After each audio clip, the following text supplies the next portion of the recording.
என் பெயர் யாழினி. எனக்கு திருமணமாகி இப்போது 5 ஆண்டுகள் ஆகிறது.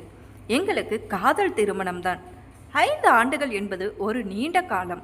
ஆனால் எங்களுக்குள் இருந்த அந்த அன்பு இன்னும் குறையவே இல்லை. எங்களுக்கு 2 அழகான பெண் பிள்ளைகள் உள்ளனர். என் கணவர் என் மீது அதீத அன்பு கொண்டவர். சொல்லப்போனால் ஒரு நாள் கூட என்னை விட்டு அவர் தனியாக உறங்க மாட்டார்.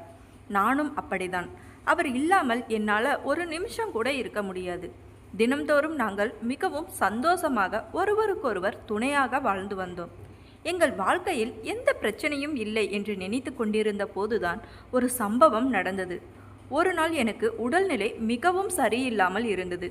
உடல் சோர்வாக இருந்ததால் இன்று ஒரு 2 நாட்கள் மட்டும் அது வேண்டாம், எனக்கு ஓய்வு தேவை என்று அவரிடம் கூறினேன். என் கணவர் ஒன்றும் பெரிய அதிகாரி கிடையாது. அவர் வெளியூருக்கு சென்று வேலை பார்ப்பது இல்லை. உள்ளூரிலேயே கிடைக்கும் தினக்கூலி வேலைக்கு தான் செல்கிறார்.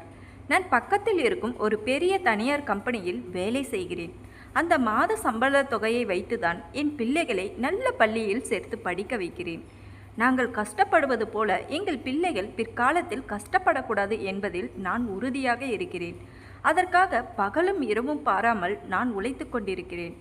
என் கணவர் வாங்கும் சம்பளத்தில் வீட்டுக்கு தேவையான சில பொருட்களை வாங்கி தருவார். ஆனால் மீதி பணத்தை சேமித்து வைக்கும் பழக்கம் அவரிடம் இல்லை. அதை யாரிடமாவது கொடுத்து விடுவார் அல்லது செலவு செய்து விடுவார். இப்படியே நாட்கள் நகர்ந்து கொண்டிருந்தன. எனக்கு ஒரு அக்கா இருக்கிறாள். இந்த சூழ்நிலையில்தான் என் அக்காவிற்கு திருமணம் முடிந்து ஒரு சில மாதங்கள் கழித்து அவர்களை வீட்டுக்கு விருந்துக்கு அழைத்தோம். விருந்து முடித்து அன்று இரவு முறைப்படி புதிய தம்பதிகளை ஒரு தனி அறையில் உறங்க வைத்தோம். எப்போதும் போல அன்று இரவும் என் கணவர் என்னுடன் பேசி கொண்டிருக்க விரும்பினார். நான் அவரிடம், இன்று வேண்டாம், அவர்கள் விருந்தினர்கள் வந்திருக்கிறார்கள், அவர்கள் சென்ற பின்பு நாம் பார்த்து கொள்ளலாம் என்று மென்மையாக கூறினேன். ஆனால் அவர் எப்போதும் போல கேட்பதும் நான் வேண்டாம் என்று சொல்வதும் ஒரு தொடர் கதையாகவே அன்று இரவு முழுவதும் நடந்தது. விடிந்ததும் நான் எப்போதும் போல அதிகாலையிலேயே எழுது வீட்டு வேலைகளை கவனிக்க தொடங்கினேன். நான் அவளிடம் காஃபியை கொடுத்துவிட்டு அக்கறையுடன், இரவு சந்தோஷமாக இருந்தியா என்று கேட்டேன். அவள் காஃபியை வாங்கி கொண்டே என் முகத்தை பார்க்காமல், உன் கணவர் போல் இல்லை என்று சட்டென்று கூறினாள். அவள் சொன்ன அந்த ஒரு வார்த்தை என் இதயத்தில் இடியைப் போல இறங்கியது. அவள் எதை சொல்கிறாள்? ஒருவேளை இரவு முழுவதும் என் கணவர் என்னிடம் பிடிவாதம் செய்ததையும் நாங்கள் பேசிக்கொண்டதையும் அவள் கவனித்து கொண்டிருந்தாளா? எனக்கு உள்ளுக்குள் பதற்றமாக இருந்தது. ஏன் அப்படி சொல்கிறாய்? இந்த இடம் உங்களுக்கு வசதியாக இல்லையா? அல்லது ஏதாவது பிரச்சனையா? உண்மையை சொல் என்று அவளிடம் மீண்டும் மீண்டும் கேட்டேன். ஆனால் அவள் அதற்கு மேல் எதையும் பேசவில்லை. அதெல்லாம் ஒன்றுமில்லை என்று சொல்லிவிட்டு அந்த இடத்தை விட்டு நகர்ந்து தன் வேலைகளை பார்க்க சென்றாள். எனக்கு தூக்கி வாரி போட்டது. ஒருவேளை அவள் கணவன் அவளிடம் சரியாக நடந்து கொள்ளவில்லையா? அல்லது என் கணவரின் அந்த துருதுருப்பான குணம் அவளுக்கு பிடித்து விட்டதா என்று என் மனது பலவாறு யோசித்தது. சிறிது நேரத்தில் என் பிள்ளைகளை தயார் செய்து பள்ளிக்கு அனுப்பி வைத்தேன். என் மன குழப்பத்தை மறைத்து கொண்டு நான் எப்போதும் போல கம்பெனிக்கு வேலைக்கு கிளம்பி சென்றேன். அந்த கம்பெனியில் எல்லோரும் பெண்கள்தான், ஆண்கள் இல்லை. என் முதலாளியின் 2வது மனைவி அங்கே எப்பவாவது வருவாங்க. முதலாளியின் முதல் மனைவி இறந்து விட்டதால் 25 வயதே ஆன இந்த இளம்பெண்ணை அவர் 2வதாக திருமணம் செய்திருந்தார். முதலாளிக்கு 55 வயது. முதல் மனைவிக்கு ஒரு மகன் இருந்தான். அவன் கல்லூரி படிப்பை ஹாஸ்டலில் இருந்து படித்து வருகிறான். நான் வேலைக்கு போகும்போது எல்லாம் என் முதலாளியின் 2வது மனைவி என்னை ஒரு விசித்திரமான பார்வையுடன் கவனிப்பார். யாழினி, நீ உண்மையிலே கொடுத்து வைத்தவள், நீ அதிர்ஷ்டசாலி என்று அடிக்கடி சொல்லிக்கொண்டே இருப்பார். அவர் ஏன் அப்படி சொல்கிறார் என்று எனக்கு அப்பொழுது புரியவில்லை. என் கணவர் என் மீது வைத்திருக்கும் அந்த அதீத அன்பையும் ஈர்ப்பையும் பார்த்து அவள் பொறாமைப்படுகிறாளோ என்று நான் நினைத்தேன். வீட்டில் அக்கா வந்திருப்பதை பற்றி அவளிடம் சொன்னபோது அவர் மிகவும் மகிழ்ச்சி அடைந்தார். அக்காவை நன்றாக உபசரி, இதோ இந்த உணவுகளையும் பணத்தையும் எடுத்து செல் என்று தாராளமாக கொடுத்து அனுப்பினார். நான் அந்த பணத்தையும் உணவையும் பெற்றுக்கொண்டு வேகமாக வீட்டிற்கு விரைந்தேன். என் கணவர் வேலைக்கு சென்றவர் இன்னும் வரவில்லை. நான் அவருக்காக காத்திருக்காமல் வந்திருந்த என் அக்காவையும் அவர் கணவரையும் நன்றாக உபசரித்தேன். அக்காளுக்கு தேவையான உணவுகளை பரிமாறி உபச்சாரங்களை செய்தேன். நேரம் ஆகிக்கொண்டே இருந்தது. இரவு என் கணவர் வீட்டுக்கு வந்தபோது அவர் நிதானத்தில் இல்லை. மது போதையில் தள்ளாடி கொண்டு வந்தார். அவருக்கு பேசக்கூட தெம்பு இல்லை. நான் அவருக்கு சாப்பாடு கொடுத்துவிட்டு அப்படியே படுக்கையில் உறங்க வைத்தேன். அதன் பிறகு என் தங்கைக்கும் அவள் கணவனுக்கும் தேவையான வசதிகளை செய்து கொடுத்து அவர்களை அவர்கள் அறைக்கு அனுப்பி வைத்தேன். ஒரு வழியாக அனைவரும் உறங்க சென்ற பிறகு நானும் என் அறைக்கு சென்று படுத்தேன். ஆனால் அன்று இரவு எனக்கு தூக்கம் வரவில்லை. ஜன்னல் ஓரமாக ஏதோ நிழல் ஆடுவது போல தெரிந்தது. கூர்ந்து கவனித்தேன். என் அக்கா நான் பார்ப்பதை பார்த்து விட்டாள். என்னடி, இன்னும் உறங்கிக் கொண்டிருக்கிறாயா என்று கேட்டாள். அவள் முகத்தில் இருந்த அந்த மகிழ்ச்சியை பார்த்தபோது எனக்கு எதுவும் புரியவில்லை. நான் குளிக்கச் சென்றேன். சிறிது நேரம் கழித்து என் கணவர் குளிக்கச் சென்றார். அக்கா என் கணவருக்கு ஆடைகளை எடுத்து கொடுக்க ஓடியதும் அவரிடம் காட்டிய நெருக்கமும் எனக்கு உறுத்தலாகவே இருந்தது. இனிமேல் இவளை இங்கு விட்டு வைக்க கூடாது என்று முடிவு செய்து அன்று மாலையே அவளை அவள் ஊருக்கு அனுப்பி வைத்தேன். பிறகு என் மனது சற்று அமைதியானது. மறுநாள் காலை நான் எப்போதும் போல வேலைக்கு சென்றேன். அங்கே முதலாளியின் மனைவி முகம் வாடி சோகமாக இருப்பதை பார்த்தேன். என்னம்மா, உடம்பு எதுவும் சரியில்லையா என்று அக்கறையுடன் கேட்டேன். அவர் பெருமூச்சு விட்டுவிட்டு, உடல்நிலை நன்றாகத்தான் இருக்கிறது யாழினி, ஆனால் மனம்தான் சரியில்லை என்றார். அவர் சொன்னதை கேட்டு நான் பதறி போய் காரணம் கேட்டேன். அப்போது அவர் தன் கதையை சொல்ல ஆரம்பித்தார்.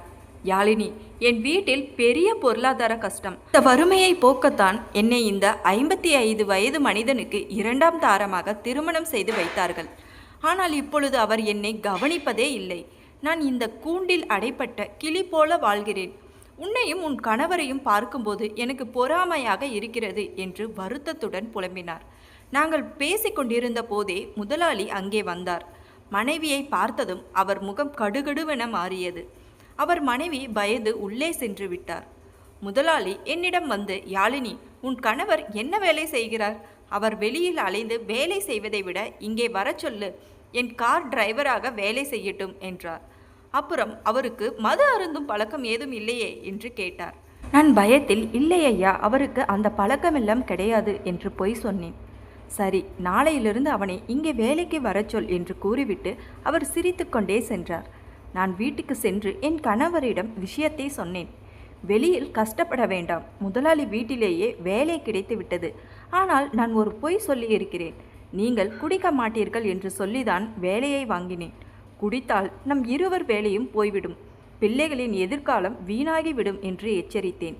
அவரும் சரி, இனிமேல் நான் பார்த்து கொள்கிறேன் என்று வாக்குறுதி தந்தார். இருவரும் வேலைக்கு சென்றோம். இப்படியே சில நாட்கள் நிம்மதியாக சென்றன. ஒரு நாள் எனக்கு திடீரென உடல்நிலை சரியில்லாமல் போனது. என்னால் வேலைக்கு செல்ல முடியவில்லை. என் கணவரிடம், நீங்கள் மட்டும் செல்லுங்கள், நான் வராததை மேனேஜரிடம் அல்லது முதலாளியின் மனைவியிடம் சொல்லிவிடுங்கள் என்றேன். அவரும் சரியென்று கூறி வேலைக்கு கிளம்பி சென்றார். அன்று மதியம் முதலாளி என் கணவரிடம் வீட்டுக்கு சென்று சாப்பாடு எடுத்து வா என்று சொல்லி அனுப்பியிருக்கிறார். என் கணவர் முதலாளி வீட்டிற்கு சென்று சாப்பாடு கேட்க அங்கே அவர் மனைவி மட்டும் தனியார் இருந்திருக்கிறார். என் கணவரின் குரலை கேட்டதும், சற்று அமருங்கள், இதோ எடுத்து வருகிறேன் என்று அவர் உள்ளிருந்து பதில் சொல்லி இருக்கிறார். சிறிது நேரம் கழித்து என் கணவர் சாப்பாட்டை எடுத்துக்கொண்டு போய் கொடுத்துவிட்டு வேலையை முடித்துவிட்டு வீடு திரும்பினார். நான் அவரிடம் இன்று வேலையில் என்ன நடந்தது, ஏதாவது வேலை செய்தீர்களா என்று கேட்டேன். அவர் நடந்ததை சொன்னார். ஆனால் என் மனதுக்குள் ஒரு நெருடல் ஏற்பட்டது. இனிமே நீங்கள் அந்த வீட்டுக்கு செல்ல வேண்டாம், டிரைவர் வேலையை மட்டும் பாருங்கள். அங்கே அவர் மனைவியை அவர் கவனிப்பதில்லை. நாம் சந்தோஷமாக இருப்பது அவங்களுக்கு பொறாமையாக இருக்கிறது என்று என்னிடம் சொன்னார்கள். யாராவது தவறாக பேசப் போகிறார்கள் என்று என் கணவரிடம் கண்டிப்புடன் சொன்னேன். வழக்கம் போல அடுத்த நாள் நாங்கள் இருவரும் வேலைக்கு சென்றோம். முதலாளி மனைவி என்னை சந்தித்த போது, என்ன யாழினி, நேற்று உடம்பு சரியில்லையா, இப்போது பரவாயில்லையா என்று விசாரித்தார். நான் இப்போது நன்றாக இருக்கிறேன் அம்மா என்றேன். அவர் ஒரு குறும்பு சிரிப்புடன், ஏன் நேற்று இரவு முழுவதும் உனக்கு உறக்கம் இல்லையா என்று கேட்டார். நான் வெக்கத்துடன், அட போங்கம்மா என்று சொல்லிவிட்டு என் வேலையை பார்க்க சென்றேன். சில மாதங்கள் கழிந்தன. என் அம்மா வீட்டிற்கு செல்ல வேண்டிய சூழல் ஏற்பட்டது. 2 நாட்கள் லீவு கேட்பதற்காக முதலாளி மனைவியிடம் சென்றேன். அவர் செலவுக்கு பணம் கொடுத்துவிட்டு, உன் கணவரை 2 நாட்களுக்கு கூட பிரிந்திருக்க மாட்டியா, அவரையும் கூடவே அழைத்து செல்கிறாயா என்று கிண்டல் செய்தார். அப்பொழுது அங்கே வந்த முதலாளி, யாழினி, நீ 1 வாரம் கூட உன் அம்மா வீட்டில் தங்கிவிட்டு வா, ஆனால் உன் கணவர் வர வேண்டாம். இங்கே கார் யார் டிரைவ் பண்ணுவது, அவனை இங்கேயே விட்டுவிட்டு நீ மட்டும் போ என்று அதிகாரமாக கூறினார். அவர் சொன்னதை என்னால் தட்ட முடியவில்லை. சரி ஐயா என்று சொல்லிவிட்டு என் கணவரை மட்டும் வீட்டிலேயே விட்டுவிட்டு நான் அம்மா ஊருக்கு கிளம்பினேன். அன்று மாலை என் கணவர் மட்டும் முதலாளி வீட்டில் தனியாக இருந்தார். முதலாளி அவரிடம், இன்று உன் வீட்டில் யாரும் இல்லை, இங்கேயே சாப்பிட்டு விட்டு தங்கிக்கொள் என்று கூறிவிட்டார். என் கணவருக்கு என் நினைவாகவே இருந்தது. தூக்கம் வரவில்லை. அப்போது முதலாளியும் அவர் மனைவியும் இருக்கும் அறைக்கதவு திறக்கும் சத்தம் கேட்டது. என் கணவர் நிமிர்ந்து பார்த்தார். நான் நினைத்தபடியே அவர் மனைவி மெல்ல வெளியே வந்தார். என் கணவர் அருகே அமர்ந்து, என்ன உறங்கவில்லையா, உன் மனைவி ஞாபகம் வந்துவிட்டதா என்று கேட்டார். என் கணவர், இல்ல, தூக்கம் வரவில்லை என்றார். உடனே அவள் அங்கு எவ்வளவு கஷ்டப்படுகிறேன் என்பதை பற்றி புலம்ப ஆரம்பித்தாள். உங்க முதலாளி என்ன சரியாக கவனிப்பதே இல்லை என்று கூறி அழத் தொடங்கினாள். என் கணவர் அவளுக்கு ஆறுதல் சொன்னார். 3 நாட்கள் கழிந்து நான் ஊரிலிருந்து திரும்பினேன். என் கணவரை பார்த்ததும், ஏன் என்னை பார்க்கவில்லை, என் ஞாபகம் உனக்கு இல்லையா என்று கோபமாக கேட்டேன். அதற்கு அவர், இங்கே வேலை அதிகமாக இருந்தது, நீதானே என்னை இங்கே வேலையில் சேர்த்து விட்டாய் என்று மழுப்பலாக பேசினார். முதலாளி அங்கே வந்தவுடன் அவனிடம் ஏன் சண்டையிடுகிறாய் என்று என்னை கேட்டார். முதலாளி மனைவியோ மிக மகிழ்ச்சியாக தெரிந்தார். அவங்க முகம் பொலிவுடன் இருப்பதற்கு அர்த்தம் எனக்கு அப்போது புரியவில்லை. அன்று இரவு நாங்கள் இருவரும் எங்கள் வீட்டிற்கு சென்றோம். ஆனால் மறுநாள் காலை ஒரு விசித்திரமான சம்பவம் நடந்தது. முதலாளி மனைவி என் கணவரை தனியாக கூப்பிட்டு, நாம் இருவரும் எங்கேயாவது வெளியில் செல்லலாமா என்று கேட்பதை நான் மறைந்திருந்து கேட்டுவிட்டேன். எனக்கு தூக்கி வாரி போட்டது.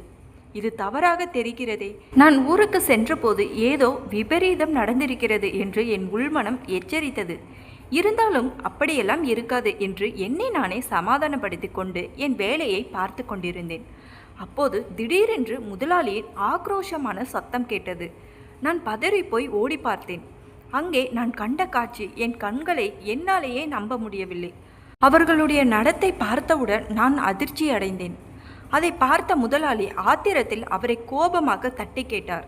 நான் ஓடி சென்று, ஐயா நிறுத்துங்கள், என்ன நடந்தது என்று கத்தினேன். முதலாளி மூச்சுரைக்க, உன் கணவன் பண்ணியதை நான் கையும் களவுமாக பார்த்துவிட்டேன். இனிமேல் இவன் இந்த பக்கமே வரக்கூடாது. இவன் மட்டுமல்ல, நீயும் தான். இருவருமே இங்கிருந்து ஓடிவிடுங்கள் என்று கத்தி என் கணவரை அடித்து வெளியில் தள்ளிவிட்டார். வேலை போன ஆத்திரத்திலும் அவமானத்திலும் நான் என் கணவரிடம் பேசவே இல்லை. வீட்டுக்கு வந்த பிறகும் நான் அழுகையும் கோபமுமாக இருந்தேன். ஆனால் என் கணவர் எதை பற்றியும் கவலைப்படாமல் அன்று இரவும் எப்பவும் போல இருக்க நினைத்தார். நான் அவரை திட்டி தீர்த்தேன். இப்படி ஒரு காரியம் செய்துவிட்டு இப்போது எப்படி உங்களால் இப்படி இருக்க முடிகிறது என்று கேட்டேன். வீட்டில் ஒரு பிள்ளை டிவி பார்த்து கொண்டிருந்தது, மற்றொரு பிள்ளை தூங்கிக் கொண்டிருந்தது. என் கணவர் ஆத்திரத்தில் டிவியை ஆஃப் செய்துவிட்டு வீட்டின் பின்பக்கம் சென்று விட்டார். மறுநாள் காலையில் அவர் வீட்டுக்கு வந்தபோது நான் அவரிடம் தீர்க்கமாக பேசினேன். நீங்கள் செய்த செயலால் இப்பொழுது நம் இருவர் வேலையும் போய்விட்டது. பிள்ளைகளை எப்படி வளர்க்கப் போகிறோம்? அவர்களின் எதிர்காலம் என்னவாகும்? இப்பவாது உங்கள் போக்கை மாற்றிக்கொள்ளுங்கள். மீண்டும் பழையபடி தினக்கூலி வேலைக்கே செல்லுங்கள் என்று கண்டிப்புடன் கூறினேன். அதன் பிறகு அவர் மாறத் தொடங்கினார். மெல்ல மெல்ல தன் தவறுகளை உணர்ந்து மது பழக்கத்தை முழுமையாக கைவிட்டார். இப்போது அவர் என்னையும் என் பிள்ளைகளையும் மிக நன்றாக பார்த்து கொள்கிறார். அந்த முதலாளி வீட்டு சம்பவங்களுக்கு பிறகு எங்கள் வாழ்க்கை மீண்டும் ஒரு தெளிவான பாதைக்கு வந்துள்ளது. இப்பொழுது நாங்கள் மகிழ்ச்சியாக இருக்கிறோம்.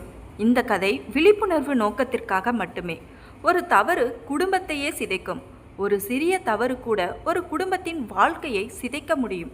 நம்பிக்கையும் கட்டுப்பாடும் தான் உறவுகளின் அடிப்படை. தவறுகளை உணர்ந்து திருந்தினால்தான் வாழ்க்கை மீண்டும் சரியான பாதைக்கு திரும்பும். இந்த கதை உங்களுக்கு பிடித்திருந்தா மறக்காமல் லைக் பண்ணுங்க.